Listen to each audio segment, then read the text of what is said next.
The Vampire Chapter by Michael Dahl. Illustrated by Bradford, Kendall. Behold the Library of Doom, the world's largest collection of deadly and dangerous books.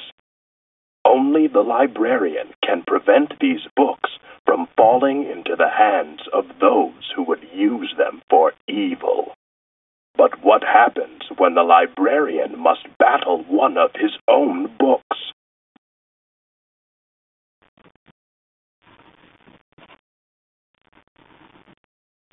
Chapter 1. The Flying Shadow. Harry walks up the dark stairs to his bedroom. A shiver passes through him when he opens the door. Wind blows the curtains at his window. On the floor, a book flutters its pages in the cold breeze. That's strange, thinks Harry. I thought I closed that. He walks over to the window. Suddenly a shadow rushes past him. The boy jumps back. The shadow flew through his open window. It was too large to be a bird. Harry looks up and sees the same shadow passing in front of the moon. The shape has long, pointed wings. They remind him of a bat. The boy shivers again. He quickly shuts the window. He remembers how the shape looked as it flew past him. He remembers seeing a man's face. The face had sharp, white teeth. Chapter 2. Holes. Harry picks up a book off the floor. It was the book he was planning to read before bed that night. His fingers feel something odd on the book's cover. He turns on the light to get a better look. I don't understand, Harry says. On the cover are 2 deep holes. Quickly he opens the book. He stares at the pages. He turns the pages faster and faster. His eyes grow wide with fear. He stands up and throws the book away from him. The book hits the floor with a loud bang and falls open. His father yells from downstairs. "Harry," he says. "What's going on? What's that noise?" "It's nothing," calls Harry. "I just dropped my book." Harry stares down at the book on the floor. He can't believe what he sees. The book is blank. All the words have disappeared. It looks as if the book has been drained of ink. Chapter 3.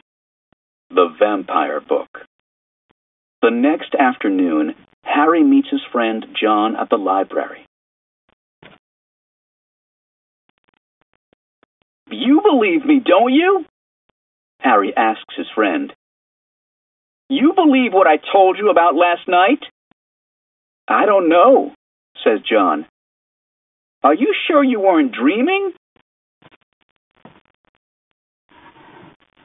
Harry pulls the empty book out of his backpack. He hands it to John.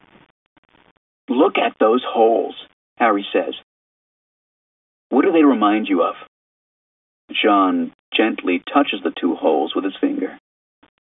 Then he stares up at Harry. "Vampires," he says.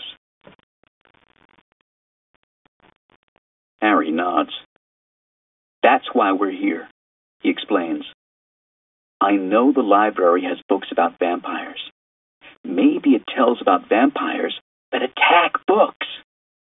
Harry glances around the old building. He searches the dim rooms for his favorite librarian, Mrs. Rook. Finally, He asks one of the workers where she is.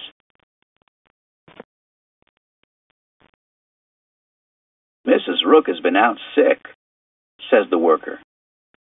"But you can talk to the new librarian. His name is Mr. Turner." "Mr. Turner mostly works just at night," says the worker. "But I'll see if I can find him." "That's all right," says Harry. "We'll look for ourselves." The boys find the section with books about vampires. The books are in a dark, dusty corner of the library. They pull several books off the shelves and flip through them. "This book is empty," cries John. "Just like yours." All the books that Harry looks through are also blank. Then Harry sees an old book at the back of the shelf. It was hidden behind the others. Chapter 4. Disappearing Ink. "This is it," cries Harry. They open the book to the table of contents. "Look," says John. "Chapter 37, about vampires and books." They carefully turn the yellow pages to find the chapter. The boys stare at each other. "It's gone," Harry says. The chapter is missing. The pages of the 37th chapter have been torn from the book. "Now what should we do?" asks John. Harry stares down at the floor, wondering what to do next. He looks at the floor next to his shoe. He sees a round black dot. Harry kneels down and looks more carefully at the dot. "Ink," he says quietly. "There's another one," says John, pointing. A second black dot lies a few feet away. The boys see a trail of black dots leading between the shelves. Without saying a word, both boys follow the ink. Behind them, a gloved hand picks up the vampire book. The ancient book seems to vibrate. The cover grows dim and blurry. Suddenly, the book disappears. Chapter 5. Family Grave. The boys head out of the building, following the trail of ink drops. They race down the stone steps of the library. "There are more drops over there," says John, pointing. Behind them, a dark shadow lurks in the library doorway. The inky trail leads through a nearby forest. Soon, the forest opens up into a small clearing. Moonlight gleams on white stones that poke through the grass. "It's a graveyard," says Harry. The boys suddenly freeze. They hear a loud creaking sound. It comes from a stone building on the other side of the graveyard. It is a vault where members of one family are entombed together. A name is carved into the stone above the vault's doors. Turner. The metal doors of the vault are wide open. Chapter 6. Inside the coffin. Harry and John walk through the metal doors. Their footsteps echo off the stone walls. Harry sees flames up ahead. As they walk closer, they find hundreds of burning candles. In the center of the candles lies a wooden coffin. "The vampire," whispers John. "It's still daylight out," says Harry. Everyone knows that vampires can't attack until night. The boys stand still. They stare at the coffin. I think we should leave, says John. Then the wooden coffin creaks. Its heavy lid begins to rise. A withered yellow hand slides out of the coffin. It pushes the lid all the way open. A dark figure stands up. It towers over the frightened boys. The figure has long white teeth. He smacks his pale lips together. Then he raises a hand and points at Harry. Come forward, says the vampire.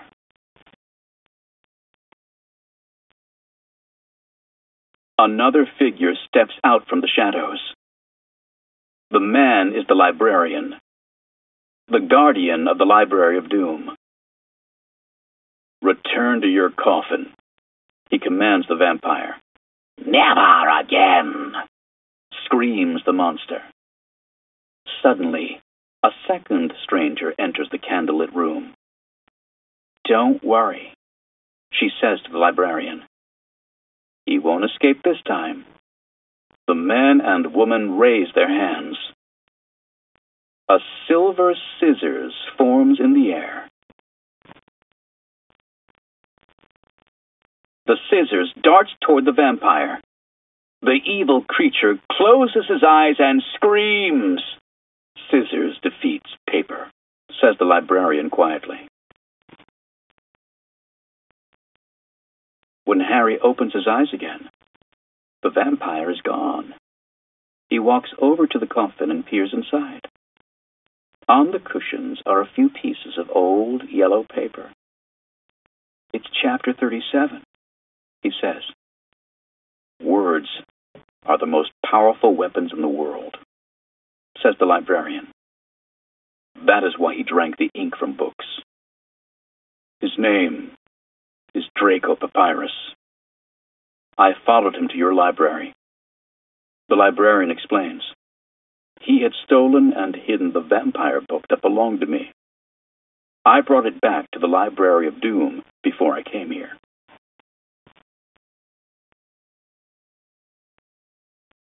The vault begins to tremble. Dust and stones fall from the ceiling. Candles crash onto the floor. Out! Shouts the librarian. Now! Harry and John run back toward the entrance. They race through the metal doors. They tumble down the stairs. Behind them, the stone vault crumbles into dust. As they sit on the grass, Harry reaches into his backpack. He pulls out his book. The two holes are missing, and all of the words have returned.